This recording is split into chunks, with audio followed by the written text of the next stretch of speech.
മലപ്പുറം കൂരിയാട് ദേശീയപാത സർവീസ് റോഡിലേക്ക് ഇടിഞ്ഞു വീണ സംഭവത്തിൽ സ്ഥിതിഗതികൾ വിലയിരുത്താൻ വിദഗ്ധ സംഘം കൂരിയാട്ടെത്തി.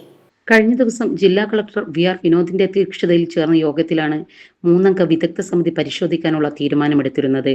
ജയ്പൂരിൽ നിന്നുള്ള ഡോക്ടർ അനിൽ ദീക്ഷിത്, കൊച്ചിയിൽ നിന്നുള്ള ഡോക്ടർ ജിമ്മി തോമസ് എന്നിവരടങ്ങിയ സംഘമാണ് പരിശോധന നടത്തിയത്. ദേശീയപാതയ്ക്ക് മുകളിലായിരുന്നു പരിശോധന നടത്തിയത്.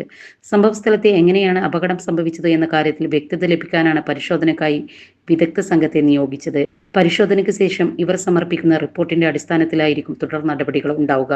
അതേസമയം നിർമ്മാണത്തിൽ അപാകതകൾ സംഭവിച്ചിട്ടില്ലെന്നും സ്ഥലത്തിന്റെ മണ്ണിന്റെ പ്രശ്നമാണ് അപകട സാധ്യതയ്ക്ക് കാരണമെന്നുമാണ് കരാർ കമ്പനിയായ KNRC പറയുന്നത്. കഴിഞ്ഞ ദിവസമായിരുന്നു കൂരിയാട് ദേശീയപാത വലിയ തോതിൽ ഇടിഞ്ഞത്. ദേശീയപാത ഇടിഞ്ഞതിൽ വൻ പ്രതിഷേധവുമായി നാട്ടുകാരും ജനപ്രതിനിധികളും രംഗത്തെത്തിയിരുന്നു.